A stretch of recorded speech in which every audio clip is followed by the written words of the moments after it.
Hi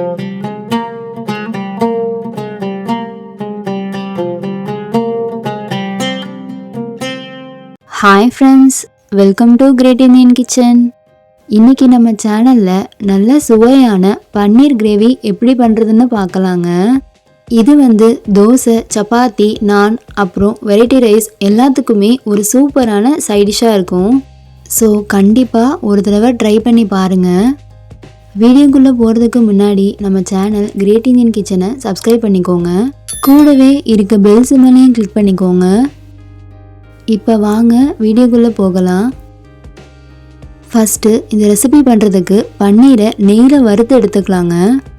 நான் 200 gram அளவு பன்னீர் எடுத்திருக்கேன். பன்னீரை இந்த மாதிரி சின்ன சின்ன க்யூப்ஸாக கட் பண்ணி எடுத்துக்கோங்க. ஒரு பேனில் 2 டீஸ்பூன் நெய் ஊற்றிட்டு நம்ம கட் பண்ண பன்னீரை சேர்த்துக்கலாம்.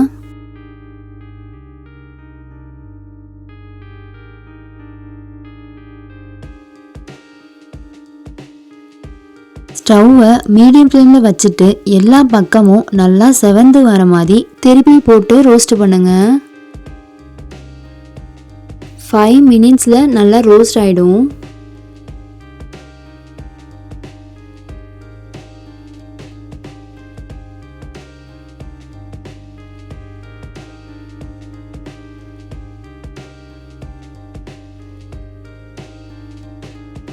இப்போ இதை ஒரு பிளேட்டில் மாற்றிட்டு தனியாக எடுத்து வச்சுருங்க.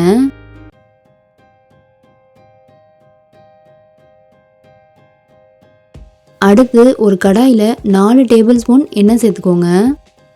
எண்ணெய் சூடானதும் ஒரு துண்டு பட்டை, ஒரு பிரியாணி இலை, 3 கிராம்பு, 3 ஏலக்காய், 1/2 டீஸ்பூன் ஜீரகம், 1/2 டீஸ்பூன் சோம்பு எல்லாத்தையும் சேர்த்துட்டு நல்லா மிக்ஸ் பண்ணிக்கோங்க.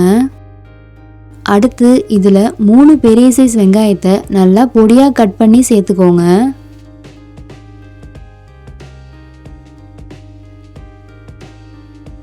கூடவே 2 பச்சை மிளகாயை நீள் வாக்கில் கட் பண்ணி அதையும் சேர்த்துக்கலாம். வெங்காயம் கண்ணாடி பதம் வர வரைக்கும் நல்லா வதக்கிக்கோங்க. பாருங்க, வெங்காயம் நல்லா வதங்கிடுச்சு. இந்த ஸ்டேஜில் 1 டேபிள் ஸ்பூன் இஞ்சி பூண்டு விழுது சேர்த்துக்கோங்க. இஞ்சி பூண்டோட பச்சை வாசனை போகிற வரைக்கும் நல்லா வதக்கிக்கோங்க.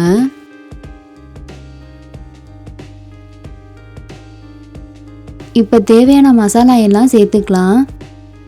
1/4 டீஸ்பூன் மஞ்சள் தூள், 1 டேபிள் ஸ்பூன் காஷ்மீரி மிளகாத்தூள், 1 டீஸ்பூன் கரம் மசாலா, 2 டீஸ்பூன் மல்லித்தூள், 2 டீஸ்பூன் உப்பு சேர்த்துட்டு நல்லா மிக்ஸ் பண்ணிக்கோங்க.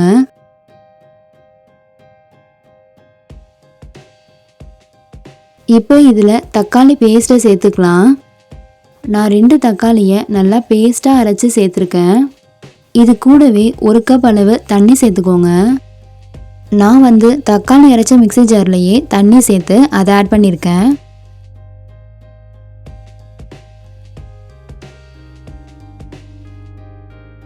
இப்போ மூடி போட்டு மூடிட்டு மீடியம் ஃப்ளேமில் ஒரு 10லேருந்து 15 நிமிஷம் போல் நல்லா வேக வச்சுக்கோங்க. பாருங்க எப்படி அழகா எண்ணெய் பிரிஞ்சு வந்திருக்குன்னு. தக்காளியோட பச்சை வாசனை முழுமையாக போயிடுச்சு.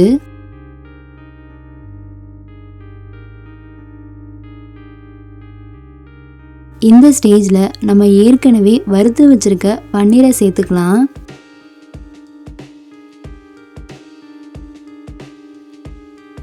சேர்த்துட்டு ஒரு 2 நிமிஷம் போல் நல்லா வேகட்டுங்க.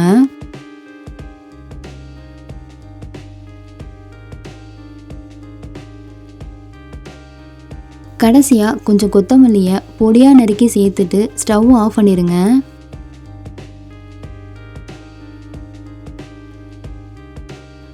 அவ்வளோதாங்க, நம்ம ஸ்பைசியான பன்னீர் கிரேவி சூப்பராக ரெடி ஆகிடுச்சு.